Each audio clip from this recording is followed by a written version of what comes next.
Amen. Well, this morning's a big day.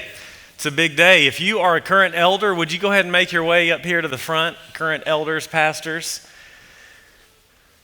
Today we have two of our elders rotating off, and today we will install two new elders.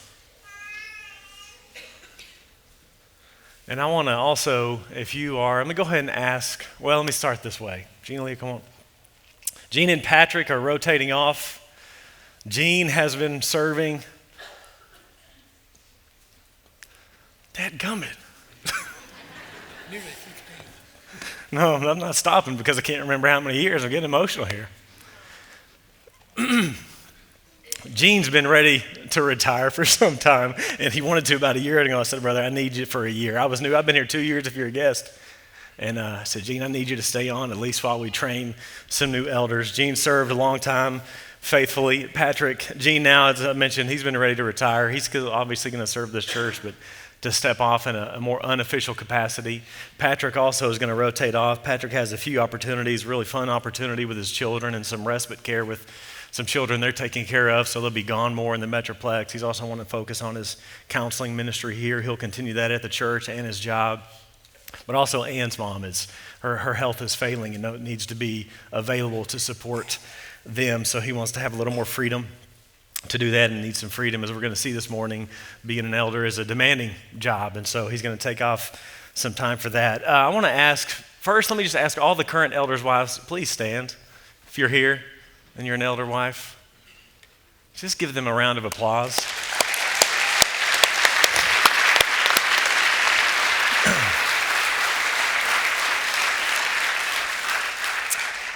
Lee and Ann, would y'all go ahead and join your husbands?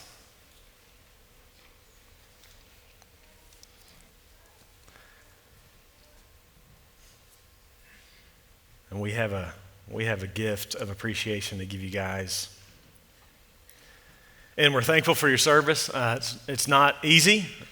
It's quite challenging. And you men have been faithful. You wives have been faithful supporters. And so I just want to, on behalf of the church, thank you. We're a better church because of y'all. So thank you for your faithfulness. Thank you for your service. I'm going to ask Russell, would you pray and thank God for the gifts of these families? Let's pray.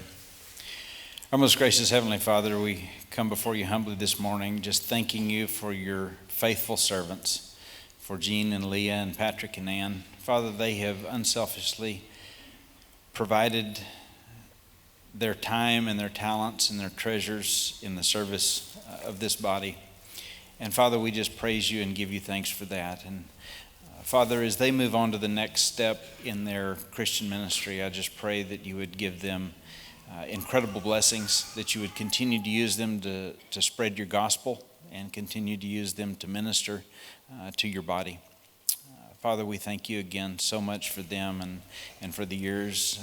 Personally, I thank you for the time that I've gotten to spend with them and the things that I've learned from them. And Father, I just pray that we have many more years to serve together.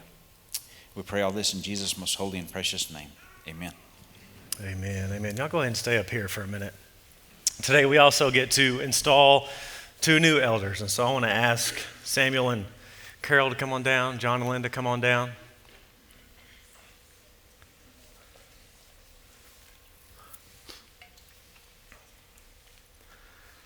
When I think about adding elders or even staff, a lot of Bible to talk about, that we're going to do that, but I also think about 7 C's and a T.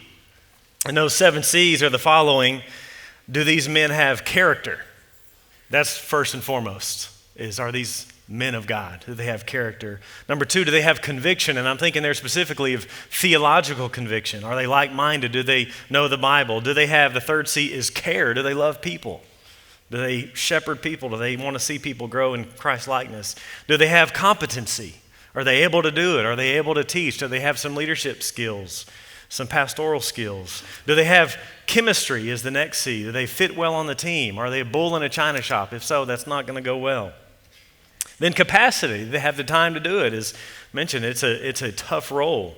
These men have other jobs, other things going on besides pastoring a church? So do they have the capacity? That's 6 C's, and then the T is time, over time. And we believe, y'all believe by your response, that these men have shown these 6 C's over time, which leads to the 7th C, which is credibility.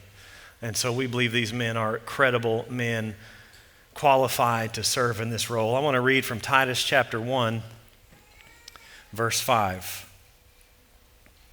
This is why I left you in Crete, so that you might put what remained into order and appoint elders in every town as I directed you. If anyone is above reproach, the husband of one wife, and his children are faithful and not open to the charge of debauchery or insubordination. For an overseer, as God's steward, must be above reproach. He must not be arrogant or quick-tempered or a drunkard or violent or greedy for gain, but hospitable, a lover of good, self-controlled, upright, holy, and disciplined. He must hold firm to the trustworthy word as taught, so that he may be able to give instruction in sound doctrine and also to rebuke those who contradict it. And so we've been working with these men for about a year now, just under a year, and we believe they fit the qualifications. They themselves have attested to their own calling, and that calling's been affirmed by the body. And so we're here happy to install these brothers as elders this morning at Southside Baptist Church. And just a note of personal, I like how they're raising the dappered bar just a bit here.